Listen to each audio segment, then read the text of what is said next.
سامعین و ناظرین، انفیکشن کنٹرول سوسائٹی آپ کی بہتر صحت کے لیے اور آپ کو امراض سے بچانے کے لیے، پریشانیوں سے محفوظ رکھنے کے لیے مختلف ویڈیوز کے سلسلے کو جاری رکھے ہوئے ہیں۔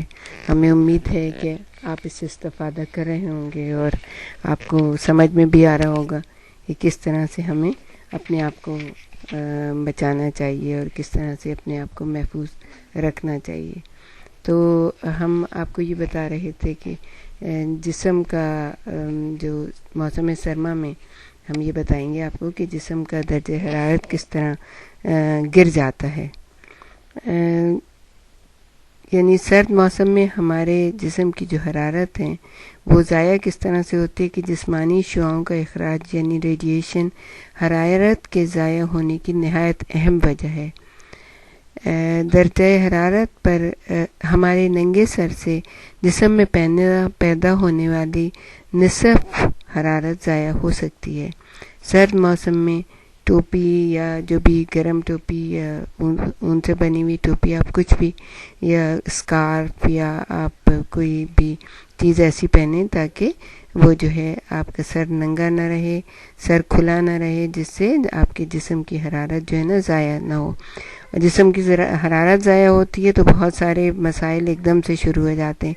تجربے کار کو پیمام اسی سبب سے یہ انمول مشورہ دیتے ہیں کہ جب آپ کے پاؤں ٹھنڈے ہونے لگیں تو گرم ٹوپی اوڑھ لیا کریں۔ ایسے گرم کوٹ جس میں جیسے کہ ہمارے پاس وہ ہوتی ہیں جیکٹس ہوتی ہیں جن میں گرم ٹوپی بھی ساتھ میں ہوتی ہے، سرد نم اور تیز و تند ہوا والے موسم میں سردی سے اچھی طرح حفاظت کرتے ہیں۔ حرارت جسم ضائع ہونے کا دوسرا طریقہ ایصال حرارت یعنی کنڈکشن ہے۔ اس میں حرارت جسم دوسری اشیاء سے مس ہو کر ضائع ہوتی ہیں۔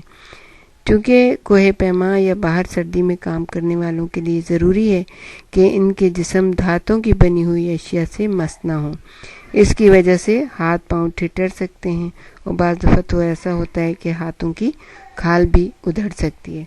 اس صورتحال کا سدباب اس طرح ہو سکتا ہے کہ جب سخت سرد موسم میں دھاتی اشیاء زیادہ دیر تک ہاتھ میں لینا پڑیں تو سوتی سلک کے ریشمی دستانے پہن لینے چاہیے۔ اگر گیسولین یعنی پیٹرول خیمے کے باہر یعنی طوفان باد و باران کی میں کسی کنٹر میں رکھا ہو تو یہ گیسولین انتہائی ٹھنڈی ہو کر 20 سے 40 منفی درجے حرارت تک گر سکتی ہے۔ اگر یہ ٹھنڈی گیسولین جسم کے کسی حصے مثلا ہاتھوں سے مس ہو جاتے ہیں تو وہ حصہ فوری طور پر ٹھٹر کر سرما زدہ ہو جائے گا، یعنی کہ وہ فروز بائٹ ہو جائے گی اس کو۔ سرد موسم میں لباس کا مقصد یہ ہے کہ جسم پر گرم ہوا کی ایک دبیس تہ موجود رہے۔ اگر ٹھنڈی ہوا کے جھونکوں سے یہ تہ بدلتی ہے ٹھنڈی ہوتی رہتی ہے تو جسم بھی ٹھنڈا ہوتا جائے گا۔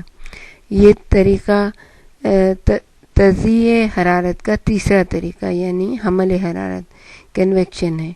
چنانچہ جب ملبوسات اور جسم گیلے ہوتے ہیں تو ہوا کی وجہ سے ٹھنڈے ہونے کا عمل تیز تر ہو جاتا ہے۔ اس صورتحال سے تحفظ اس طرح حاصل ہوتا ہے کہ موسم سرما میں جب ٹھنڈی ہوائیں چل رہی ہوں تو آپ نے جو لباس کے اندر دوسرا لباس انڈر گارمنٹس پہنے ہوتے ہیں وہ سوتی ہونے چاہیے، پھر اس کے بعد اونی لباس پہنے اور سب سے اوپر ایسے لباس ہوں جو ہواؤں سے تحفظ دے سکیں کہ ہم اس طرح گرم رہ سکتے ہیں۔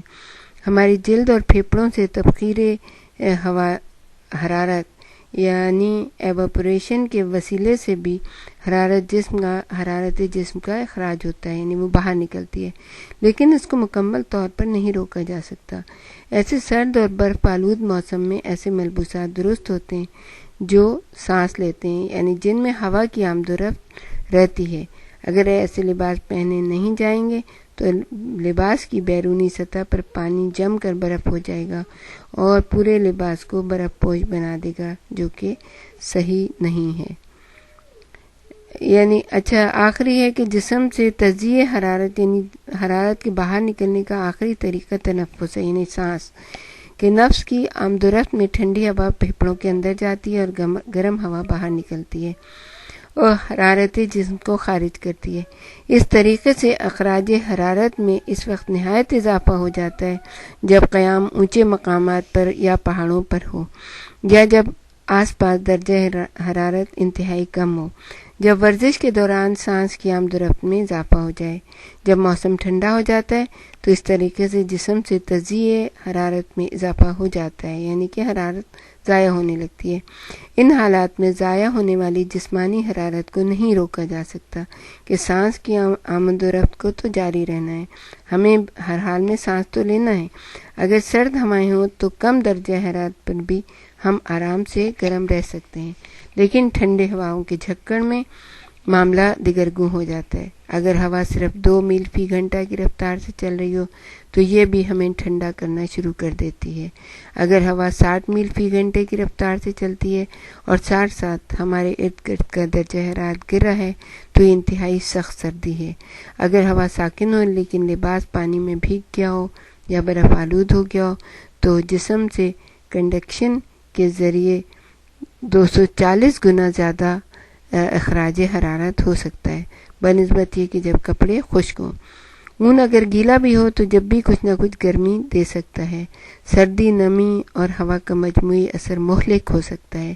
جو لوگ پہاڑوں میں یا ہوا کے طوفانوں میں پھنس جاتے ہیں جبکہ موسم سرد ہو اور بارش ہونے لگے، ان کو بروقت حفاظتی امداد نہ پہنچے تو ان کا بچنا محال ہو سکتا ہے۔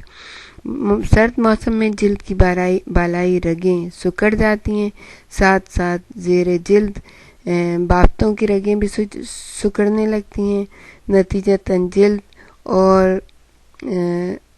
اور جلد میں گردش خون کم ہو جاتی ہے، یعنی جو خون کی گردش ہوتی ہے وہ کم ہو جاتی ہے اور جسم کے ان حصوں کا درجہ حرارت کم ہو جاتا ہے۔ جیسے جیسے جسم سے اخراج حرارت ہوتا جاتا ہے، اندرونی جسم کا درجہ حرارت گر کر 96 ہو جاتا ہے۔ اس درجہ حرارت پر سخت کپکپی لگتی ہے جو کسی طرح سے قابو میں نہیں آتی ہے۔ جب درجہ حرارت 91 کی حدود میں آ جاتا ہے تو لرزے میں مزید شدت ہو جاتی ہے، سمجھنے سوچنے کا عمل معوف ہونے لگتا ہے اور یادداشت متاثر ہو جاتی ہے۔ جب درجہ حرارت 86-90 کی سے حدود میں ہوتا ہے تو لرزہ تو کم ہو جاتا ہے لیکن جسم کے پٹھے اکڑ کر سخت ہو جاتے ہیں، جلد نیلگوں اور پھولی پھولی ہو جاتی ہے، ہاتھ پاؤں میں جھرجھری پیدا ہونے لگتی ہے۔ سردی میں مبتلا شخص مغبوط الحواس، ماحول سے بے خبر اور بالآخر غنودگی کی حالت میں چلا جاتا ہے۔ سانس کی آمد و رفت اور نفس کی رفتار کم ہو جاتی ہے، مریض پر بے ہوشی، ہاتھ پاؤں بے جان اور نبض بے قاعدہ ہو جاتی ہے۔ اگر درجہ حرارت 78 سے کم ہو جائے تو دماغ کام کرنا ترک کر دیتا ہے، دل، پھیپھڑوں کو نظم دینے والے دماغی مراکز معطل ہو جاتے ہیں، دل کی رفتار اور چال بے قاعدہ، بے حساب اور بے نظم ہو جاتی ہے، پھیپھڑوں میں پانی بھر جاتا ہے، بالآخر یہ مبتلا سردی شخص اپنی جان سے ہاتھ دھو بیٹھتا ہے۔ کشتی الٹنے کے بعد اکثر آپ نے سنا ہوگا کہ مسافروں کی موت واقع ہو گئی ہے۔ یہ تقریباً اسی وجہ سے ہوتی ہے جبکہ پانی ٹھنڈا ہوتا ہے۔ اس قسم کے واقعات اس وقت بھی عام ہوتے ہیں جب کشتی الٹ جائے، ہرچند کہ مسافر ٹھنڈے پانی میں تختوں کو پکڑ کر لٹکتے رہیں۔ ماہر تیرنے والے بھی ان حالات میں جب کہ ان کا جسم اندر ٹھنڈے پانی میں اور ٹھنڈی ہوا چل رہی ہے تو تفریط حرارت میں مبتلا ہو کر پانی میں ڈوب جائیں گے۔ حفاظتی لائف جیکٹ بھی تفریط حرارت سے نہیں بچا سکتی۔ اگر بارش نہیں ہو رہی اور صرف ٹھنڈی ہوا ہو تو کم لباس اور بھوک میں یہ خطرناک ہو سکتی ہے۔ اگر پیٹ میں کھانا ہوا ہو تو پھر یہ تھوڑا بہت تحفظ دے سکتا ہے۔ آپ نے دیکھا کہ موسم سرما میں اگر آپ صرف لباس آپ صحیح طریقے سے پہن لیں اور اپنے سر کو اور اپنے جسم کو صحیح طریقے سے کور کر لیں تو بہت سے بڑے بڑے مسائل سے بچ سکتے ہیں، بہت بڑی بڑی بیماریوں سے بچ سکتے ہیں، بہت بڑے جو یہاں تک کہ آپ کو جیسے بتایا کہ ڈیتھ بھی ہو سکتی ہے، اس سے آپ بچ سکتے ہیں۔ آپ نے دیکھا ہوگا اکثر لوگوں کا اخباروں میں بھی آتا ہے کہ سردی سے اکڑ کے مر گئے، تو وہ اسی وجہ سے ہوتا ہے کہ ان کی اندرونی جو درجہ حرارت ہے وہ کم ہو گیا اور پھر وہ ان کا دماغ کام کرنا چھوڑ دیا اور جو ہے وہ سردی سے اکڑ کے ختم ہو گئے۔ تو اپنے آپ کو محفوظ رکھیے، لباس صحیح طریقے سے پہنیے، کور کریے اپنے پورے جسم کو تاکہ آپ مختلف پریشانیوں سے بچے رہیں۔